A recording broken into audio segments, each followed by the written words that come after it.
All right, good afternoon, everyone. Welcome to our Conroe ISD School Safety and Security Committee meeting. This is April 19th. It's a specially called meeting for us, and I appreciate you making time to be here. Just before we jump in, I think it's a great day to talk about the things that we deal with, and safety is this big, all-encompassing topic, and it requires everybody working together. We had a perfect example of that today. We had a bomb threat called in to Caney Creek High School. As from what we understand, I believe there were multiple similar calls across the nation. Not a local caller, but we take every single threat is taken seriously, and we evacuated the building. We had tons of local law enforcement, multiple bomb dogs show up to assist us. Our Conroe ISD police were there, and Matt, you want to tell us other agencies just so that we can make sure we give everybody the credit for their great assistance today? Absolutely. We had Montgomery County Office of Homeland Security and Emergency Management show up to assist. They brought out the Montgomery County Fire Marshal bomb dog as well as bomb techs out. We had the ATF show up with a dog. Our own explosive sniffing canine was there. Montgomery County brought their dog. We ended up with a total of either 8 or 9 explosive sniffing canines there to help search the building quickly. We also had Caney Creek Fire Department, Montgomery County Hospital District, Precinct 2 Constable's Office, Montgomery County, the EMS was there, all working really well together to mitigate that and get us back on track to get everybody back in class. It went really well. Our campus staff and administration that were there did an amazing job, and really went well. You know, there are the little things that you may not think about when you get in these situations, but you take 2,600 kids, probably 3,000 people outside. It's already warm out there, and so you have people like multiple nurses responding, an ambulance respond just to be there in case we need it. The athletic trainers go on full alert to put water out to make sure everybody stays cool. Thank goodness there's some trees on the campus to give some shade. All the things, right? And it works beautifully. It's a great example of what happens when all the agencies work together and everybody makes it happen. And Dr. Noel, on the back end of that, we also had our detectives working. Mm-hmm. We had the phone number that made the call, and they start doing searches nationally. And what we're able to do here is we were able to track this phone to Little Rock, Arkansas. And we were able to get with a cell phone provider and actually ping that phone on the street in Little Rock and call Little Rock, Arkansas Police Department, and they picked it up from there. So on the back end of that people don't see, there's all that work going on as well, and our detectives did a fantastic job. Yeah. So it's just great. It's a good example, and you go all the way back to the beginning of it. It starts with the person that answers the phone being well trained, and we have protocols for those folks that answer the phones about making sure they get that number and the processes that so it starts there, and then all of these things happen, and eventually all the kids get on the bus and they go home safe in the afternoon, and that's the point, right? So that was great. Just a few.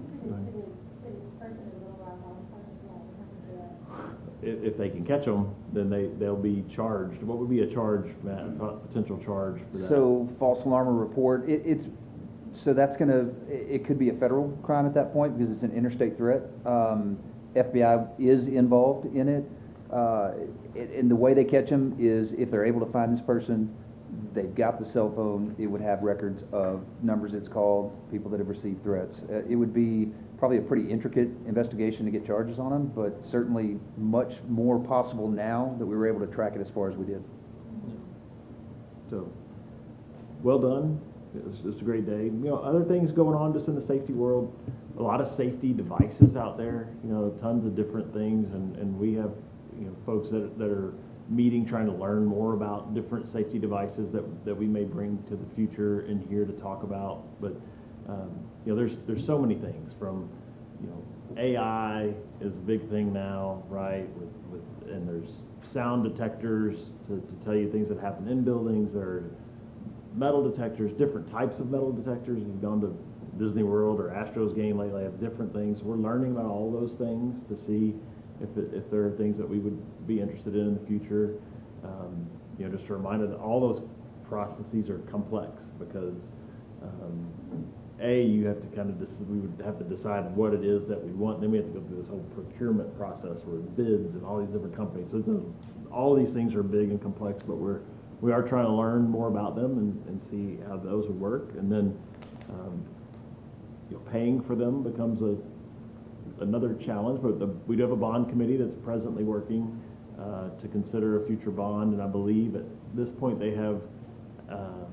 They're not finished, but I think at this point they have 35 million, I believe, set aside.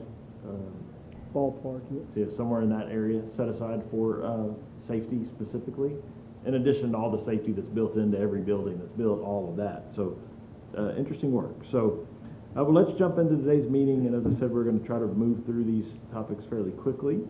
Our first item on the agenda is consider approval of the minutes of our last committee meeting. And you have seen those. I would entertain a motion to approve those. Really, thank you, Ethan. How about a second? There's a second? Okay. All those in favor? Any opposed? All right, so our minutes pass. All right.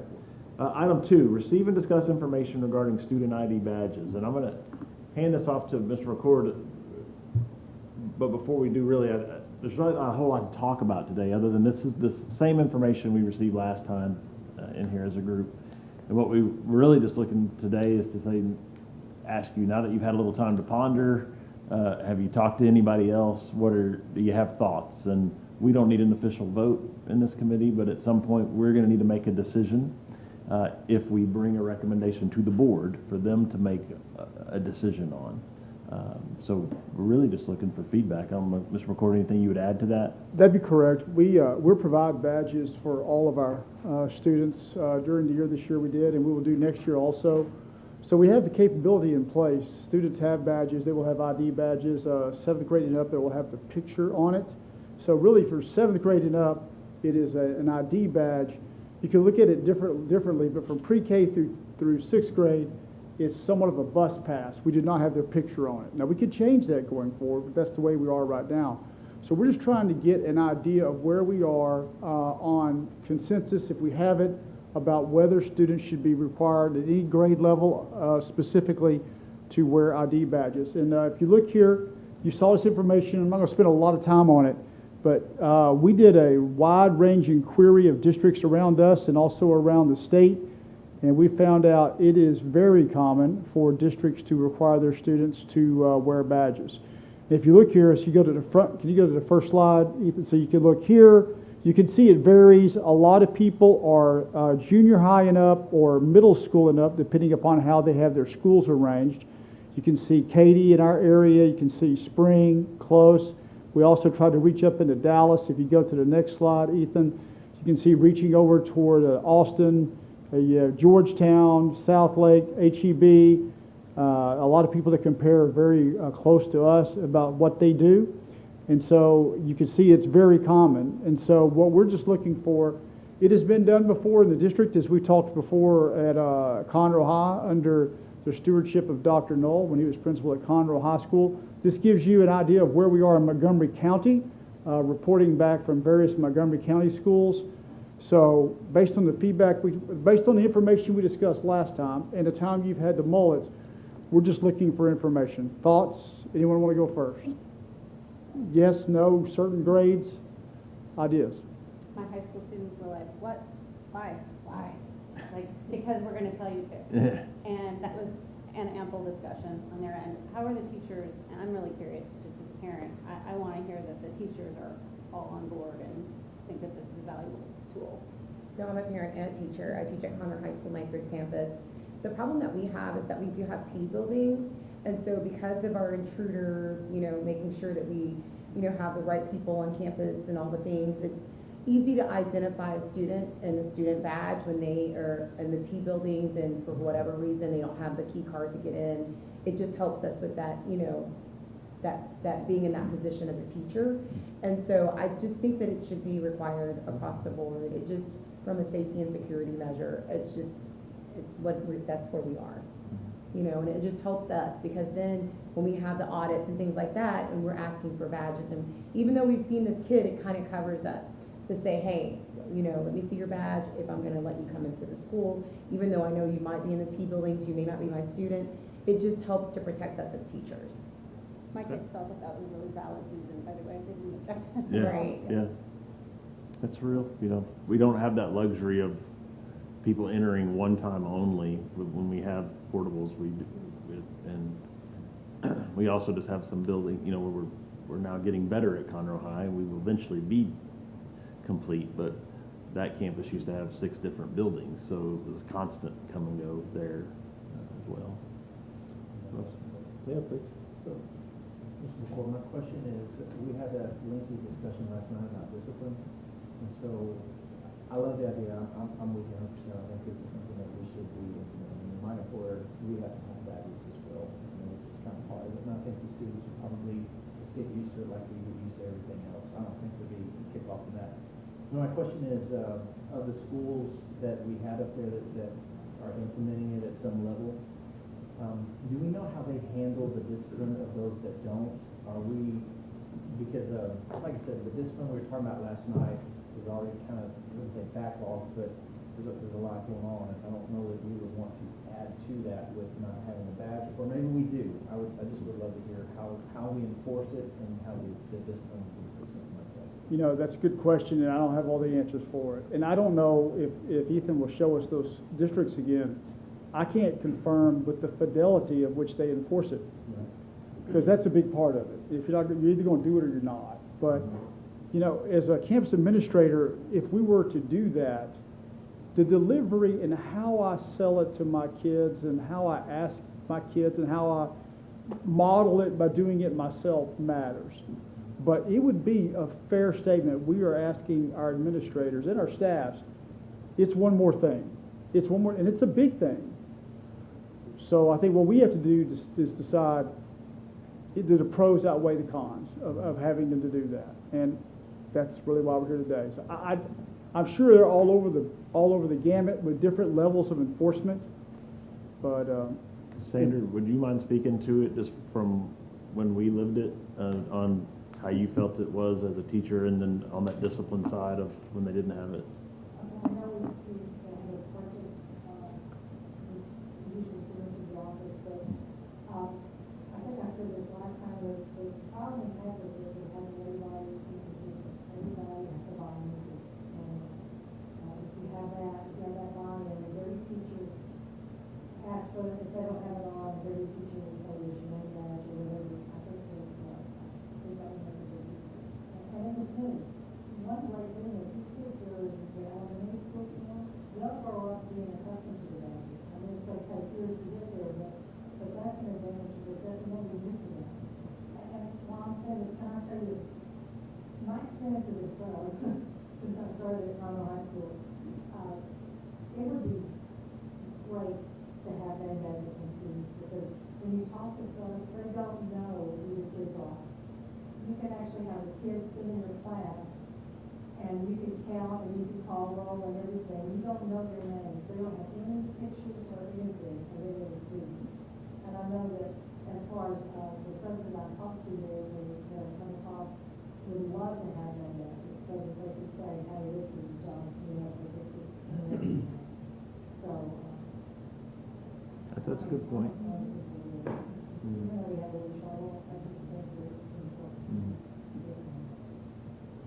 To answer your question a little bit, Mr. Hubert, from our experience, I think part of being an adolescent is pushing of boundaries. I think that's natural. It's natural work, and I think wherever you draw a line, it is the adolescent's job to try to test it, push it whatever it may be. It could be in dress code, it could be in tardies, it could be in badges. But at some point, they're going to test, and you have to have a spot of where you draw a line. The benefit of ID badges is you're drawing the line over here before you get out of, behaviors further out of control. It's a structured, you're establishing some structure early on in the process to say, like, if you're going to test me today, you want to test me on an ID, we can have that test, but you're not going to come over here and test me on cussing at a teacher, because we're not even talking about this being a test anymore. The test is over here. That's one of the things I think we experienced. Now, we changed a lot of things in 1 year, but I think we did see overall an improvement in behavior. I don't know if it's because we could ID kids easier, or if it was because where we drew the line. But it does absolutely come with management challenges. And there were different things that we did to try to settle. You know, this is a high school, so, you know, we would have, you know, days where we would go buy donuts, and probably against some cafeteria regulation. Oh, I'm sorry, statute of limitations is over at this point. But I think where we would buy donuts and go, like, first period, we'd walk into a classroom, and if every kid had their ID on, I got donuts.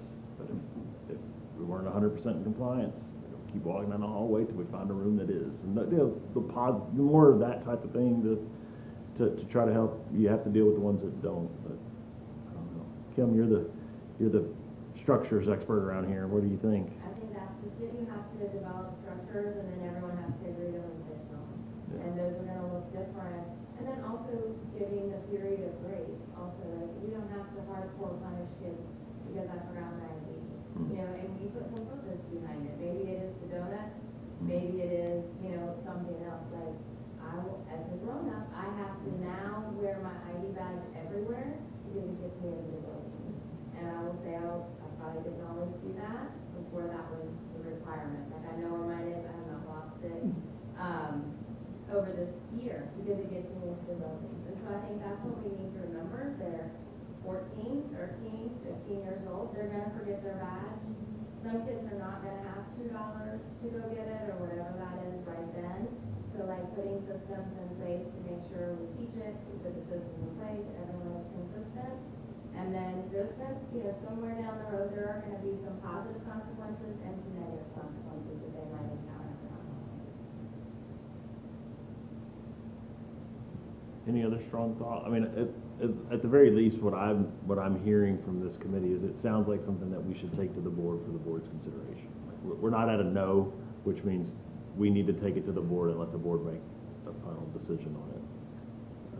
Okay. I mean, safety is on the top of everyone's, mind, so that right. needs to be. Well, we appreciate that feedback, and I think that's something that we'll do. We'll bring it in a future item and let you all discuss it and figure out where we go, and we'll go from there. So, all right, item 3, receive information regarding Rave 911. Mr. McCord. So the county has provided, or is in the process of providing, the Rave 911 app to all the school districts within the county. It is a tool that will allow any staff member on a campus to download the app to their phone. They sign in some special, unique things specific to that campus, and if they see a concern on that campus, any staff member on that campus can instantly choose the app. It will alert 911 immediately, and it will also alert everyone on that campus that there is a concern. And the county is paying for the majority of it. They're asking us to pay a small delta between the price of what they're going to pay versus the total cost. It's relatively small. We're still waiting on details with it. It is going to require quite a bit of work up front. Ethan, years ago, Mr. Barton did the geocoding so that if we were to go active with it, if I am on a campus, it will identify I'm at campus. So he's done a lion's share of the work even before this conversation ever started. So I think I was thinking about this last night. I could tell you about the app, but I think we can more effectively show you a 2-minute video that will show you basically what the app is. And I've asked the communications department. Russ, I think you're going to cue that up maybe. So here we get 2 minutes, just kind of a preview of what we're going to have. And so here we go. Maybe you just act it out. Yes. It's really helpful. It's cool. We will have to do training with staff. We will have to train staff on it. What about Well, that's one of the things we gotta work through. Yeah. We gotta work through the payment, we gotta work through the substitutes, child nutrition workers, custodians, because they can change locations from time to time. And here we go. I think In today's world, time is everything, especially during an emergency. When a critical situation occurs, every second matters. How do you know when and where an emergency is happening? How quickly are you informing others about an incident? How can you help 911 handle an influx of emergency calls? Do first responders know what's happening before they arrive on scene? How do they know what resources they need? Do they know the closest and safest access point to the emergency? The Rave Panic Button app is fully integrated with 911 centers. With a push of a button, the Panic Button app begins a communication workflow, instantly connecting you with 911 first responders and necessary personnel, streamlining your emergency response. The app delivers critical response data, including details about the type of emergency and the location to 911 and first responders for a more coordinated response. First responders can quickly determine where to go and who needs help as they arrive on scene. An alert also automatically triggers mass notification, digital signage, and more. Live streaming video allows 911 and first responders to view an emergency in real time to gather more critical information. Key stakeholders can initiate status checks with those at the scene to find out what's happening, where they are located, and who is injured. The Staff Assist feature allows authorized employees to communicate non-emergency information, such as minor medical incidents, security disruptions, and administrative updates to specific groups without calling 911. A customized content directory gives employees, teachers, and staff access to important information like active assailant incident procedures, wellness guidelines, and quarantine protocols. So they'll be ready to act when the time comes. Stakeholders like you can also perform wellness checks with employees. Communicating instantly will improve your response times. The Panic Button mobile app is Safety Act certified by the Department of Homeland Security and the only solution with statewide deployment. You'll have the confidence knowing that you are doing all that you can to keep people safe and informed. The Panic Button app helps everyone safe before, during, and after an emergency. so. There's the video. So I can always Before we were using from my phone. But the beauty of this is that it will call 911 instantly. It will give them information, but it also will alert all the other staff members on campus. And that is a big plus for it. So we're still working for it. There's a lot of work to do. Chief, what have I forgotten, or what could I have elaborated on better? The only thing I would add to that is that not only does it dial 911 and notify the staff immediately, but it also notifies the appropriate responders in the area. If it's a medical emergency, it's going to notify Montgomery County Hospital District so that they can get someone on the way immediately while they're gathering the information. Same thing if it were an active attacker. Law enforcement in the area will get notification. That's from our officers as well as Sheriff's Department or other agencies there will get an automatic notification to start heading that way. And that saves precious time in getting officers there to mitigate something. So, other than that, you did a fantastic job. Well, thank you. Training of staff would be required, so we will need to train staff. I don't think it will need to be elaborate, but there will need to be training of staff before we started it. It will work on cellular or Wi-Fi, and we have good cellular access throughout our buildings, but we have extremely robust Wi-Fi.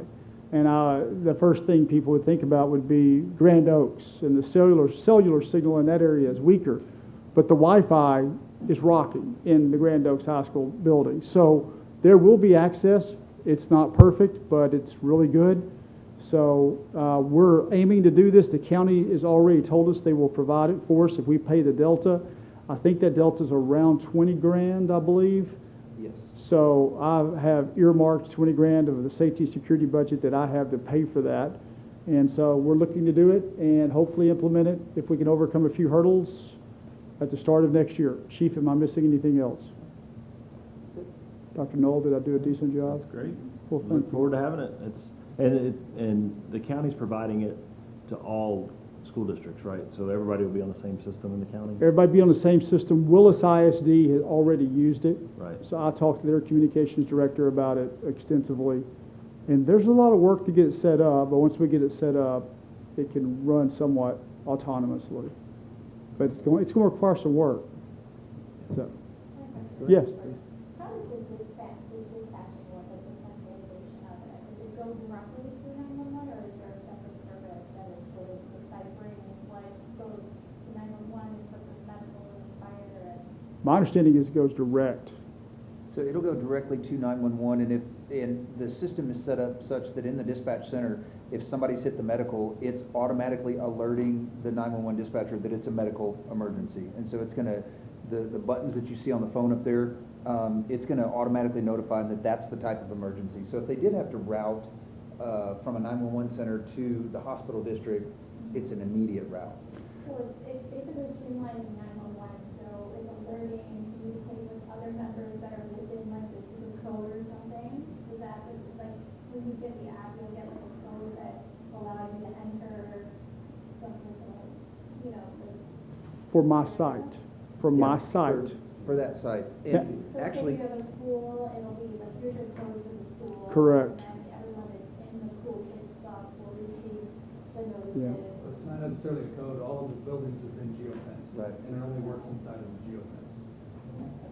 and so if you have the app on your phone, if you're working at, let's say it's a traveling employee, if they're working at one campus one day, if they're in that geofence, then it'll notify, and if they're at a different campus, it would notify as well. Pretty smart,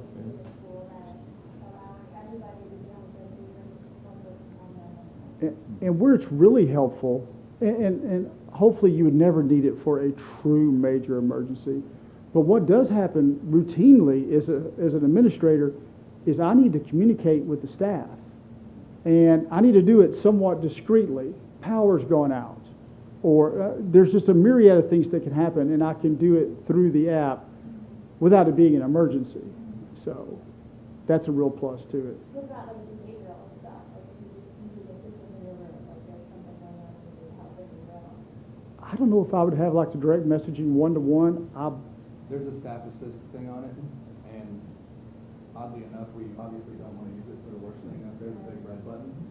The school districts that do have it implemented, it's usually what they utilize the most, is the staff assist. The staff assist portion of it, we're going to spit it out. So it's sort of like a walkie-talkie, but a way to, And everybody can have one. yeah, right, Yep. And discreet. right. There's real value to discreetness.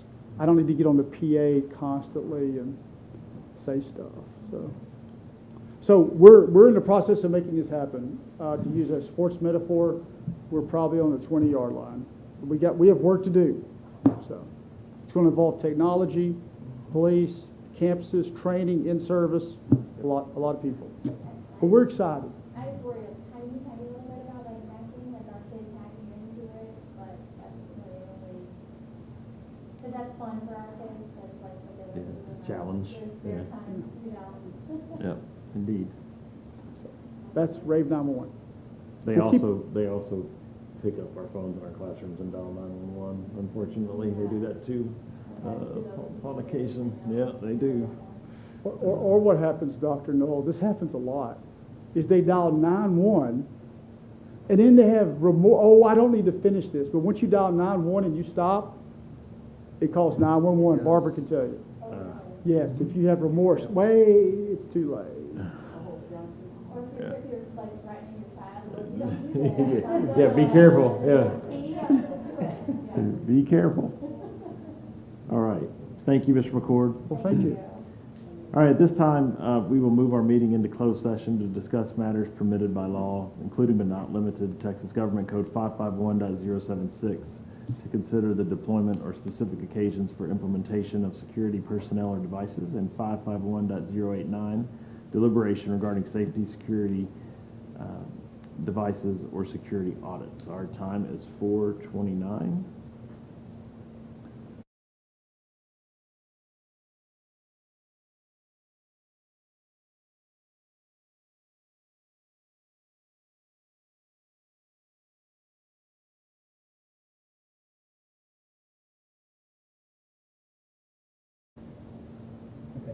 All right, we have now reconvened back in open session. The time is 4:47.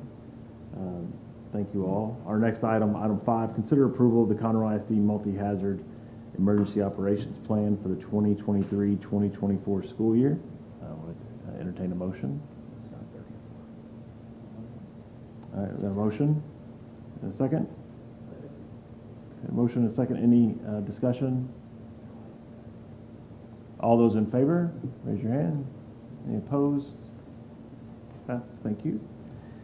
And then item 6, receive information regarding Texas School Safety Center intruder detection audits and consider approval of training plan. Accept the motion on that. Thank you. Second? Second. Second, thank you. Any discussion? All those in favor?